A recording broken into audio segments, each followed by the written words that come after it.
Meet Jerry. He wakes up and the first thing he hears are the machines beeping. He looks up at a ceiling he doesn't recognize. There's a dull ache radiating from his back. He tries to move, but he can't. He feels panic, his mind racing. Then he remembers the ladder, the fall, and the shouting voices. Jerry is 25 years old, a construction worker who took pride in building houses with his bare hands. And now he can't lift his own arm. The doctors say that he may be able to walk again, but it will take a lot of time, patience, and relentless physical therapy. Jerry thanks the doctors, and when they leave the room, the truth sets in. He can't feel his legs. He can't shower without help. He can't work. Jerry, someone who built houses for other people, needs help just to sit in his bed. Days turn to weeks. The pain dulls, but the frustration grows. Jerry keeps playing what happened over and over again in his mind, considering every what-if scenario. He tells his family he's okay, but he's not. He's angry. He's ashamed. And he feels terrified that this helpless version of him is all that's left. He wants to feel grateful that it was a miracle he survived, but he feels trapped. And what he really wants is to move forward. But that voice in his head keeps saying, "What's the point?" Today, I'm speaking with Mitch Bohn, who was born with spina bifida, a condition that left him unable to walk. But rather than let that define him, Mitch built a career amplifying the voices of athletes and advocates who have turned barriers into purpose. As a podcaster, broadcaster, and community leader, Mitch shows that life's greatest impact doesn't come from what you can't do, but from how you find a way to connect to something that you love. And I'm excited to hear how Mitch would advise someone like Jerry, a young man who's in the midst of unexpected adversity, to find meaning and to rebuild from within. My name is Jay Abbasi, and welcome to Unstuck. Real people, real stories, real solutions. While the details are changed to protect anonymity, what you just heard is based on a true story of challenges that come up in the real world. And we discuss how to navigate these environments with practical tips to help you get unstuck and build a more fulfilling, impactful, and balanced life and career. So Mitch, we're going to get into Jerry's story here in a bit. I also want to hear your story a bit. I know it a bit because I've met you at TEDx Billings. And I just think hearing it directly from you and your journey would be a great way to kick off the conversation. So could you tell us a little bit about your story and the condition you were born with and how that led to the journey that you're on now? Yeah. So I'm 30 years old and I was born with spina bifida. So for people that don't know what spina bifida is, that is where you were born with a bubble on your spine. And so your skin is not fully developed and it leaves your spine fully exposed to the outside world. And the cool thing that's also kind of a pain when it comes to spina bifida is it is not a one-size-fits-all disability. So it really depends, the severity of it, on where it affects your spine. And so for me, it affected the lower part of my spine.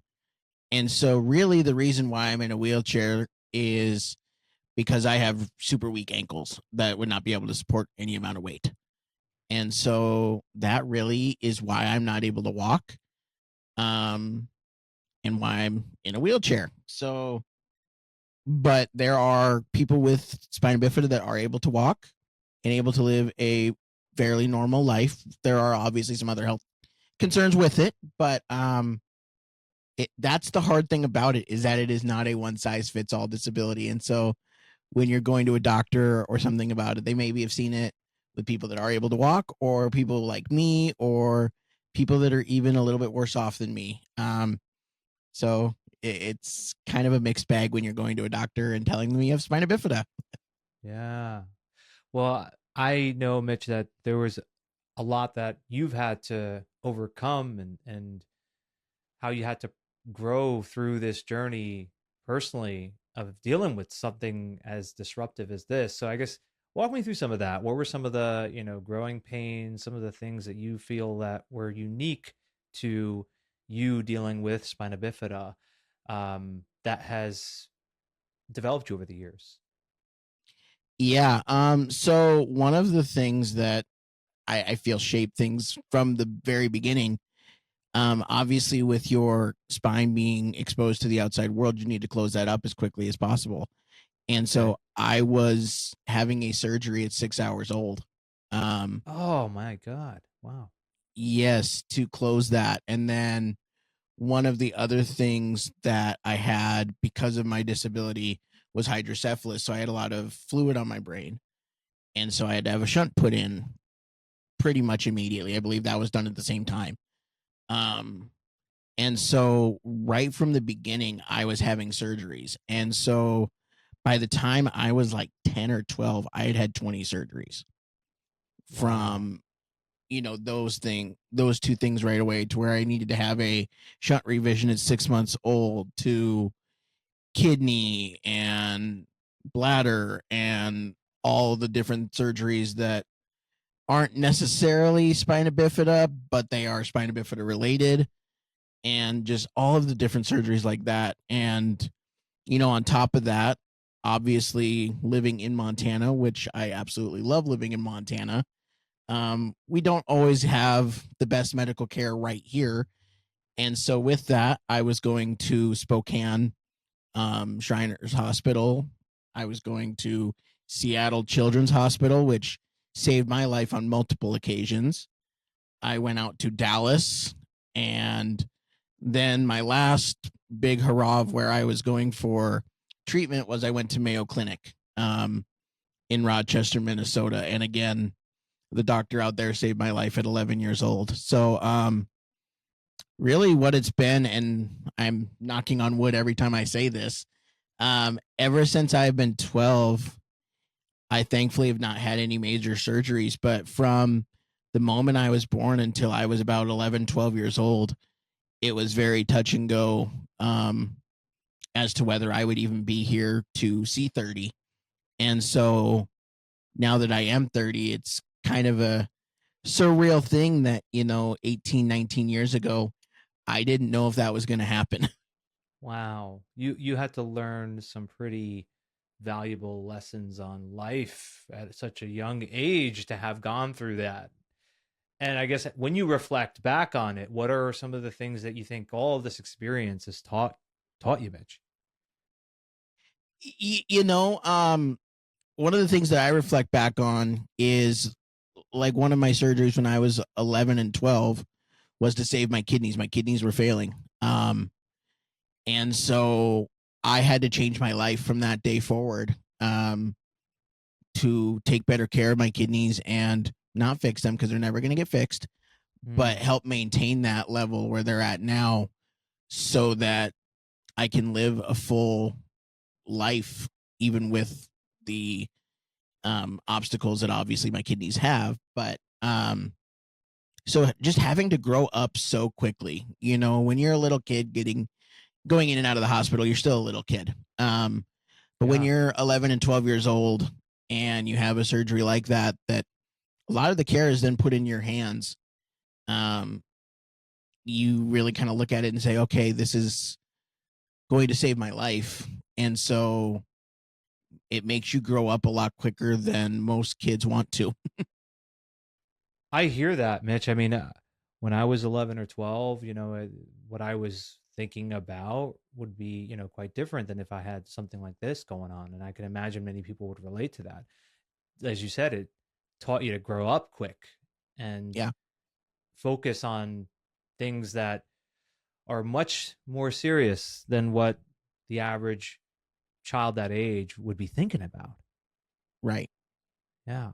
But you had still a very big passion for sports, it seems, for much of your life. Right. And I'm sure that even at that age, that was still something you were really passionate about. So tell me about that, because I know that's a big part of your life now. It is a big part of my life and my entire TED talk. So it's a real big part of my life. But Yeah.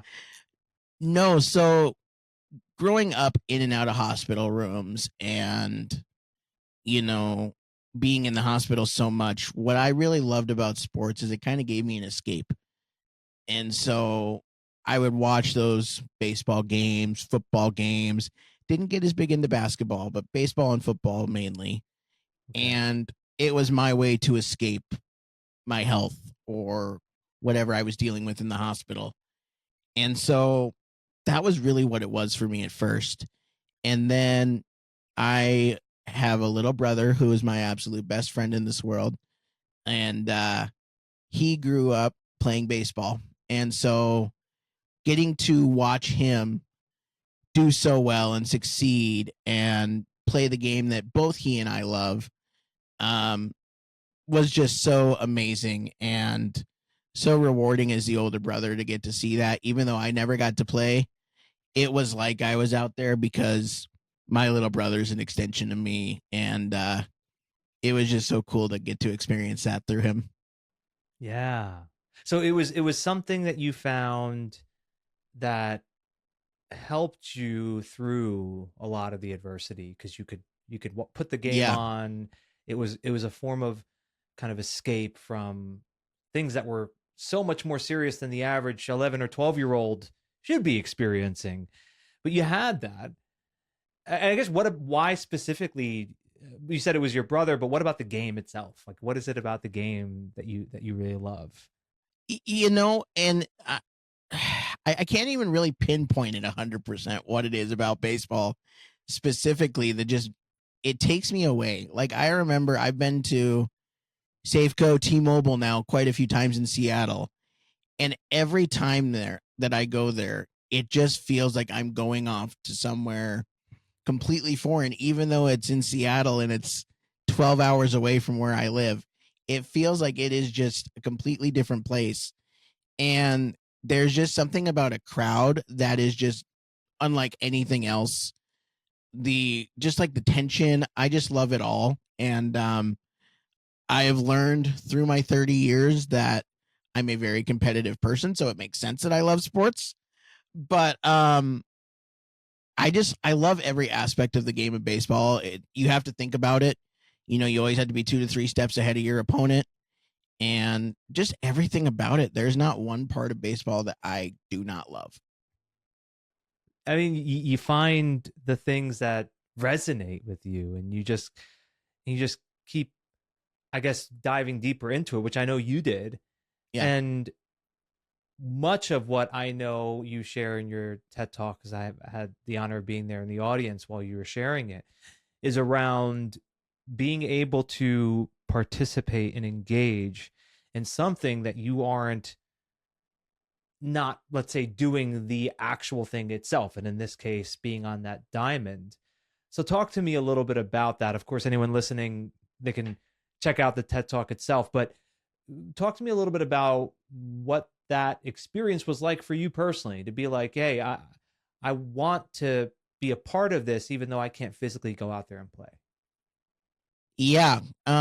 So when I first did it or when I first did the announcing, which is what I found first, it was really just I wanted to be a part of the game. And so I really credit the Royals coaching staff for allowing me to volunteer to do that for the time when my brother was playing. So I actually still announced a lot when my brother was playing.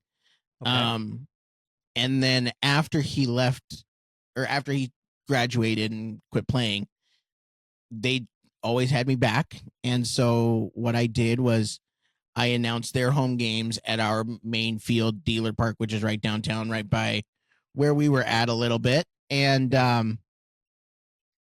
then they started moving further and further away from that park and moving to another park in town. But that park wasn't as handicap accessible.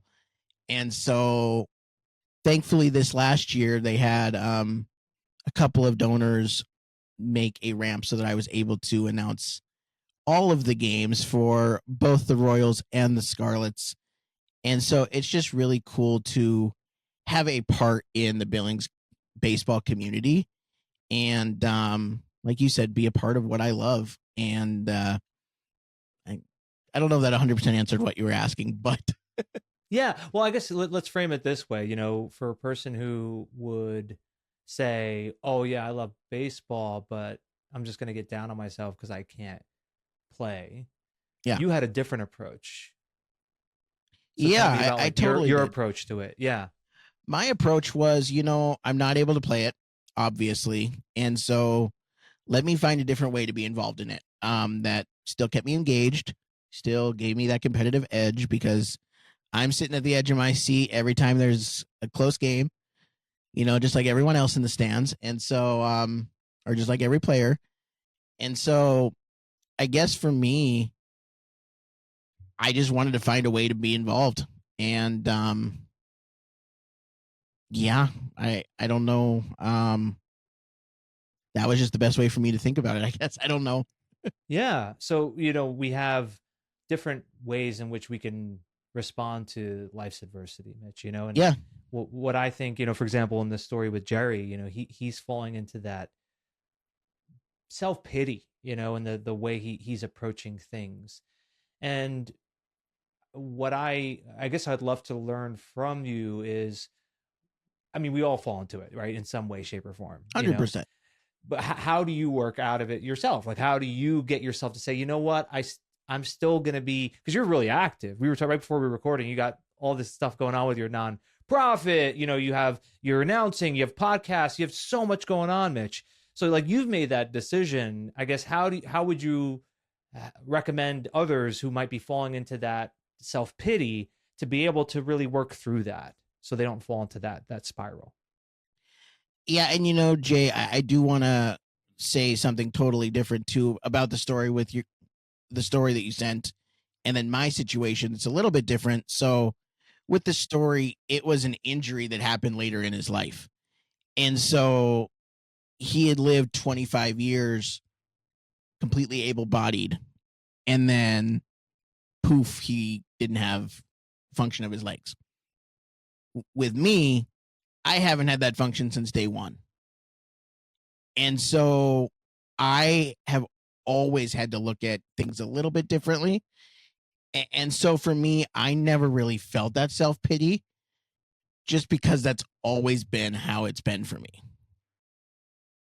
Um, I've never seen any different. It's always like when I got my license at 18, everyone's like, well, how do you drive your car? It's got to be so different. I would always come back with, well, how do you drive yours? I have no clue how to drive it how you do.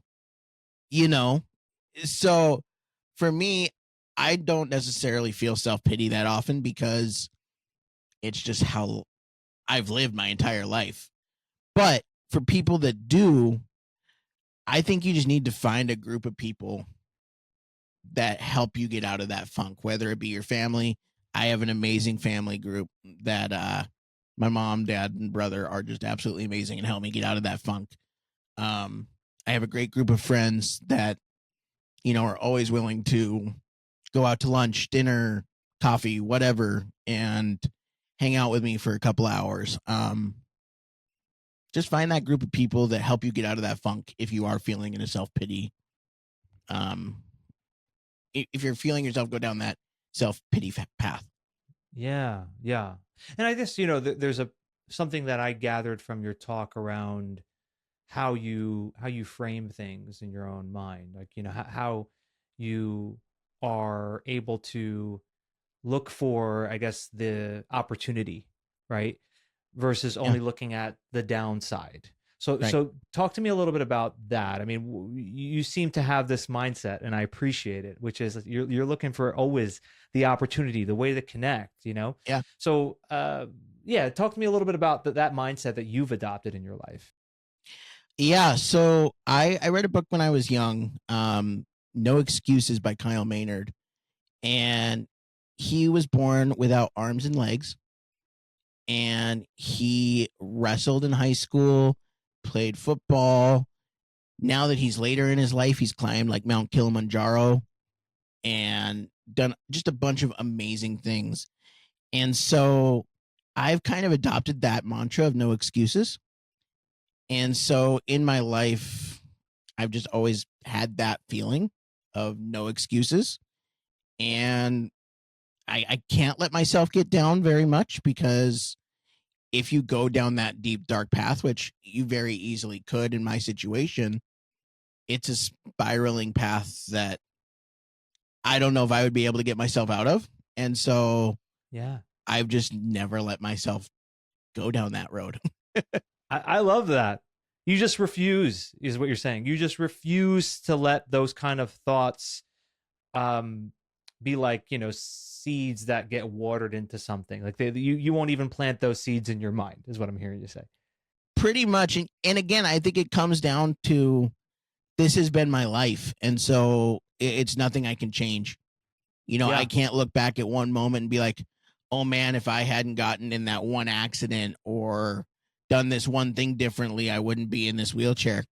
No, I've been disabled my whole life. Like, I literally could do nothing to change it. So Yeah. why dwell on the bad?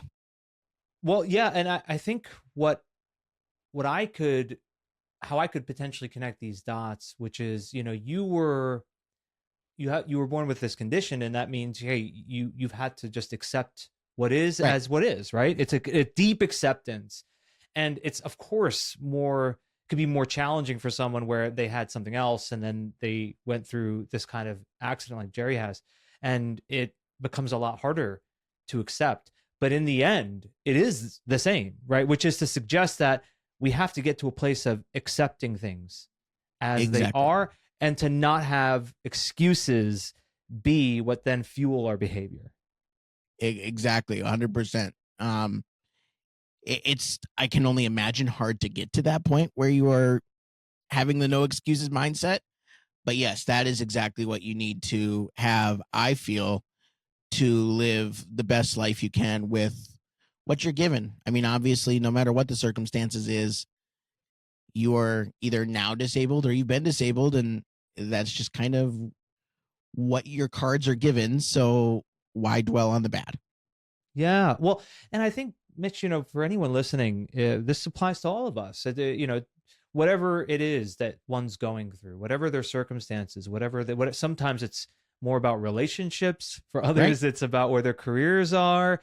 Are we going to focus on the bad? Are we going to focus on the negative? Are we going to focus on the things that are not the way we want them to be? Or are we going to accept things as they are and look towards the opportunities that we have available to us and how we can participate in the things that we love, which is what you've been able to achieve in your life?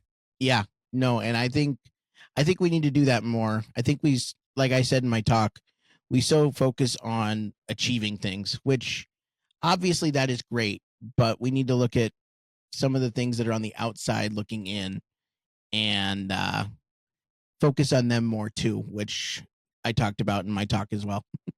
Yeah, yeah. And the support system that you mentioned just a little while ago, how important that is to being able to work through any adversity and keep the right mindset and move you forward. And we also, before we started recording, we were talking a little bit about your nonprofit. Can you tell me about that? Talk to me about the nonprofit work that you do. Yeah, so I'm the president and founder of AccessBillings. So what that is it's kind of in the name. We want to make billings completely accessible for everybody with a disability. So as I've gotten into my 20s and now I'm 30, I've I've just noticed a lot of things about billings that are not 100% handicap accessible. Now, that's not to say that they completely neglect handicap accessibility because overall it's fairly decent. It just needs to get better. And so what we do is we work with business owners and city officials if we need to. We haven't yet because we're brand new pretty much. But we work with them to make their business or their city entity handicap accessible. So like what we first did, our first project was with actually Erica Lip, another TEDx speaker. We built a ramp in her photography studio because she had a raised floor to get into her studio. And so we built a ramp to make it so that people like myself could get through her studio completely with no hurdles. I love that. So you've built something where you are helping others who are in these similar situations to be able to have access to the things that everyone else does, to be able to make sure that there is a way where they could still engage and participate in these things. Yeah. I guess what's driving that for you? I mean, I could, of course, sense it, but I want to hear it from you directly. Like, why did you decide to do this? Like, what's the motivation there? So I'm going to get completely candid here, Jay, with you. So a lot of it was out of frustration. So Yeah, I get so that. Billings has a real tendency, as you saw with like Jake's downtown that we went to. They have a Yeah, restaurant and a bar. So that is the majority of restaurants here in Billings are a restaurant and a bar. Well, the restaurant side usually has the ADA compliance, which is 5%. But what restaurant and bar owners don't realize is that the bar side also needs that 5%. And that doesn't get recognized here in Billings in most places. There are some that do, but most places it doesn't. So that was my first real pet peeve was that. And so I would go onto my social media as myself and point these things out with businesses. And after a while, it stopped being productive. And it was more, oh, here's this guy that's just complaining about ADA compliance. So I did our local 1 million cups and talked about that and talked about the different compliance issues that I've noticed. yeah, And I had multiple people say this needs to turn into a business, a nonprofit, something so that it's not Mitch Bohn saying these things. It is an entity saying these things so that the businesses that are maybe giving a little bit more pushback have a reason to not give pushback as much. yeah. So that is where the AccessBillings started. And then ever since then, we've been going to events around town and just listening to people in Billings that have told us about areas of town that were not handicap accessible that I didn't even know weren't. And Yeah. so it's been very eye opening to see just how accepting Billings is of it, how much it's needed. And yeah, but it all started out of frustration. Well, one of the talks from TEDx Billings, was it Elise? I want to It was say Elise's. Yeah, I loved hers for that reason. for that reason, right? So for anyone listening, of course, Mitch and I, we both were at TEDx Billings, and we heard so many other great speakers. And Elise's main theme was, when it comes to being gritty, the one of the components of that formula is anger. Yeah, So in this case, your frustration, your anger led to you really making a decision that you are committing to improving this in your community. yeah. Yeah. So And I the guess the hope point, is too, once we get more of a handle on Access Billings, yeah, I'd love to expand it outside of Access Billings and make it like Access Bozeman, which is 2 hours away. sure. Different communities in Montana that need help, Yep. and make it more of a statewide thing than just Billings. Yeah.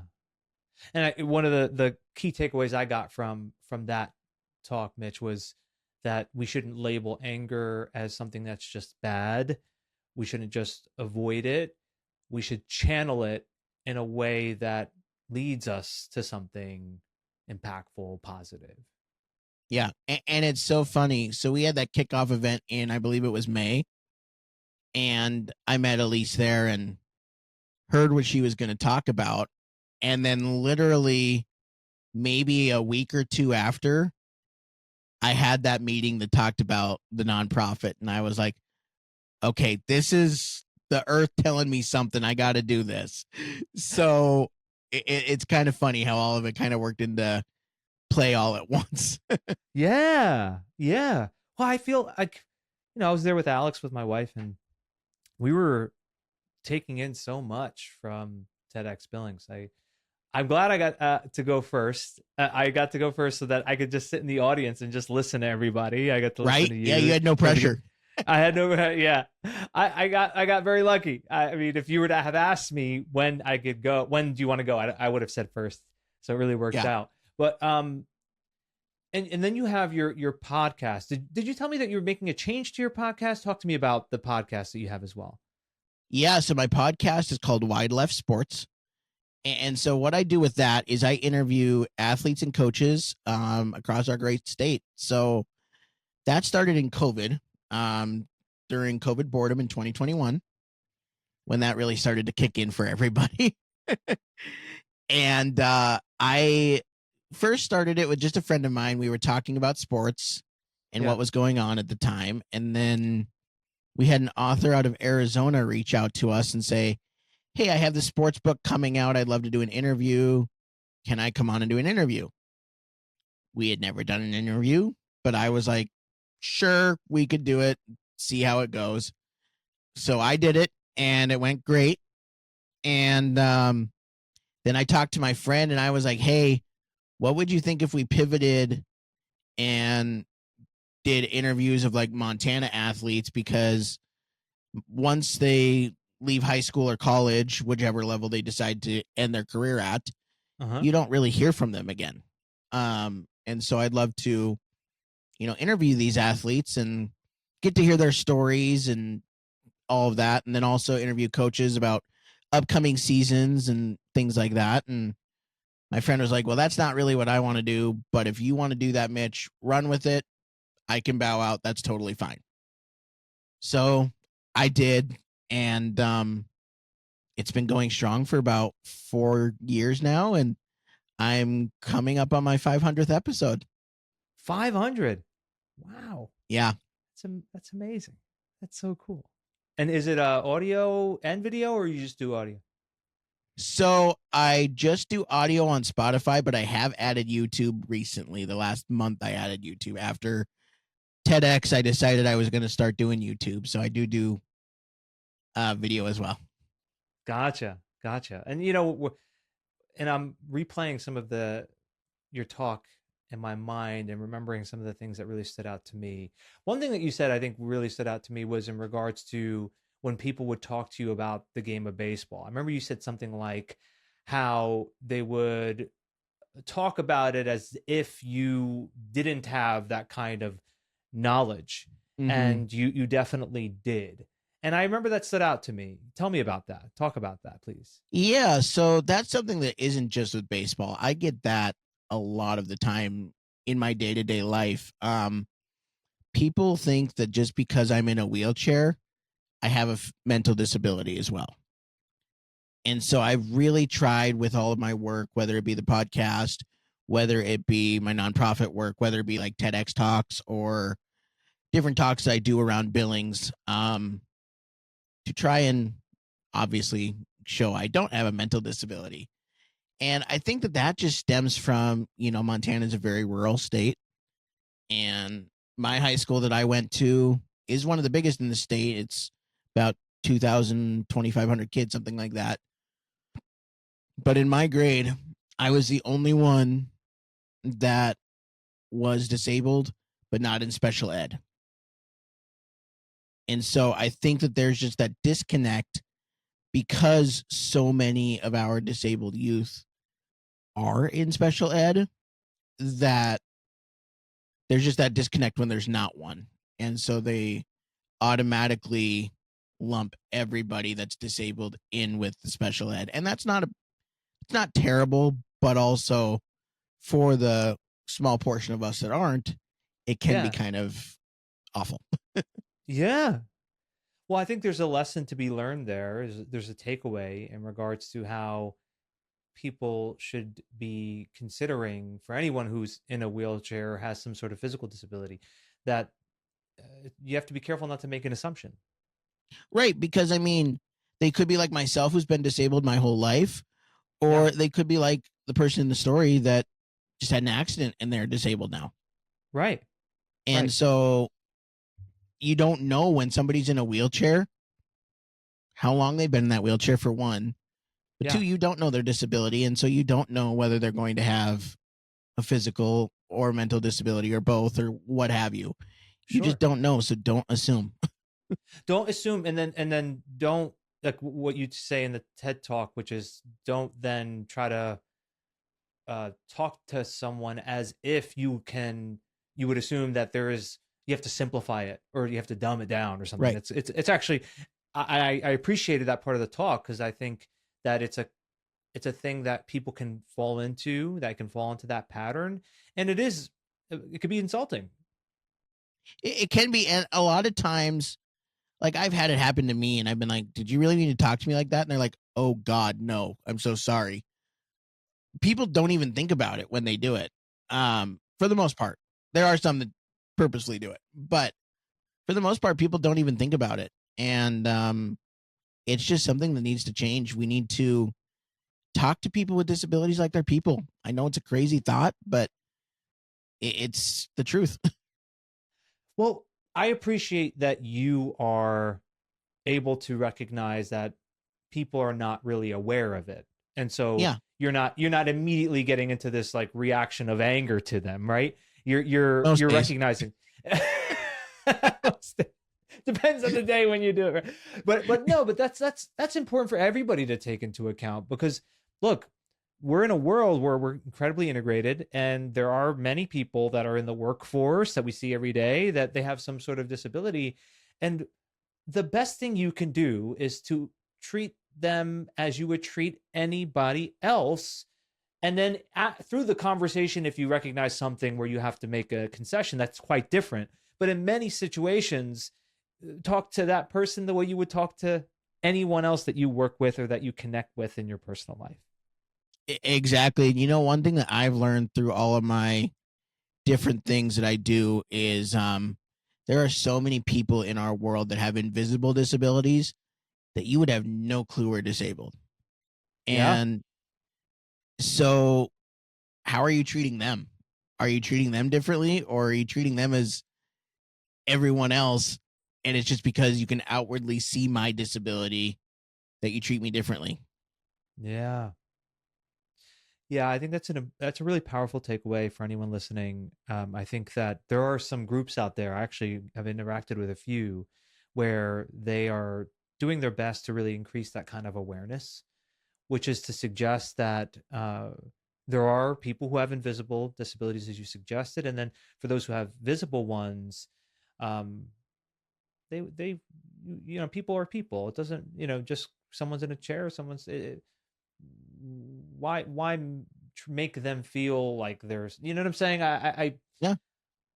I feel like it's and for someone like Jerry, right, he has the situation where he didn't have that his whole life and now he has it, so he has to kind of go through it shockingly in a very Right. disruptive manner, and that's tough for him. And I guess what would you tell him, like what would you say, like, hey, now that you're in this situation, Jerry, here's what you should be thinking about, here's how you should be handling it. What would you tell Jerry?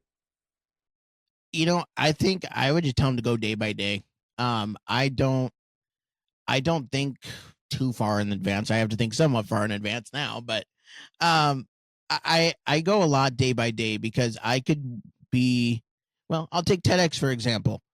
um I had every want and desire to have my entire speech memorized. And 2 weeks before, I got sick and it never went away. And so then my 2 rehearsals I had to cancel, and it didn't go as planned. It went okay, but it didn't go as planned. And that's just something you have to do with a disability. You can't plan too far in advance, because you could wake up tomorrow feeling terrible, or you could wake up tomorrow feeling great, and you really don't know. And so I think that's something that I would tell him, is just to live more in the moment, because that is how I get through every day, is just by living in the moment. I think all of us could do a better job of living in the moment, myself included. How often am I thinking about tomorrow too much, and trying to overplan and overthink everything? I think that it's a hard thing to do. It is. Yeah. And I definitely do a hybrid of it now. I mean, I've got a lot going on in my podcast, so I have a calendar app like you had, that I set it all up in the future, so I know what's going on. Sure. But that day I check what I got going on, so it's not, it's in the future, but it's also day to day. Yeah. And I think that in life, it's oftentimes the questions that we ask, whether we're asking ourselves or we ask someone else, that help us to stay in a good state of mind. Yeah. So if you were to imagine, Jerry's listening to this conversation, but then he reaches out to you, Mitch, and he tells you about what he's going through, and you have a chance just to listen, hear him out, and then ask him a question to really think about it differently. What would you ask him? What would you ask Jerry to either think about or ask him to consider to help him through this, what he's gone through? What I think I would ask him is, I would take it back to kind of my talk with loving sports and finding my own way to it. Is, okay, you obviously were dealt this bad hand with your accident. What is it that you loved doing in your pre-accident life, and how now in your post-accident life can you find your way to it? Because there's always going to be a way to there's always going to be an avenue to go to what you love. It's just going to look different, obviously. But you can still do what you love.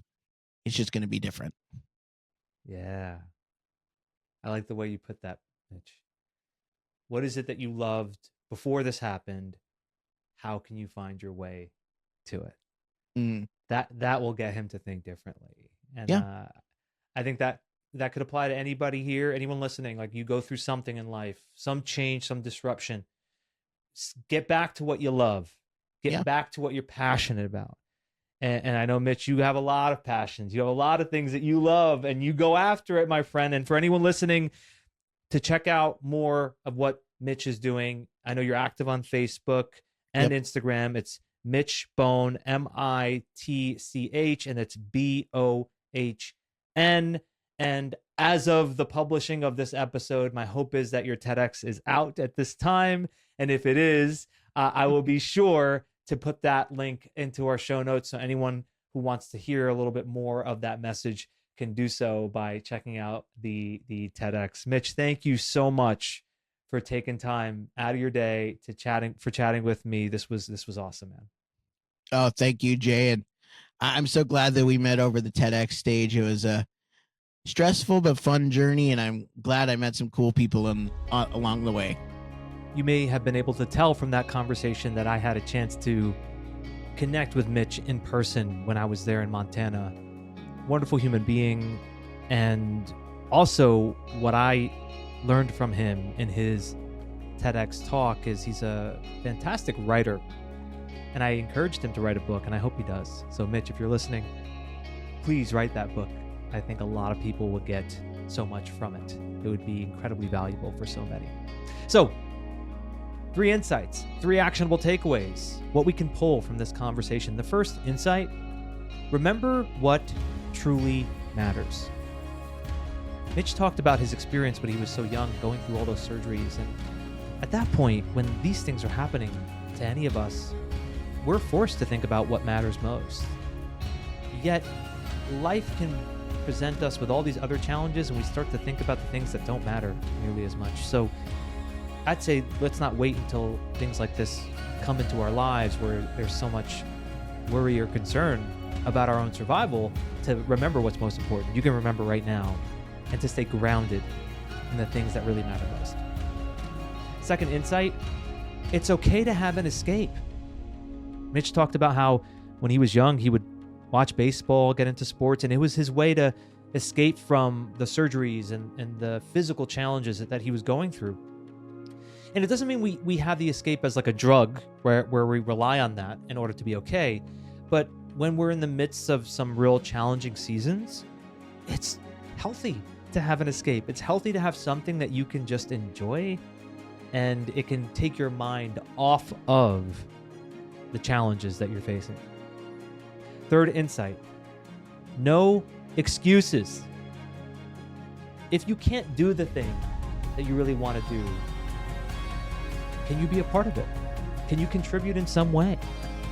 Mitch found his way to his love of baseball by being a commentator, by having a podcast, and being able to talk about sports.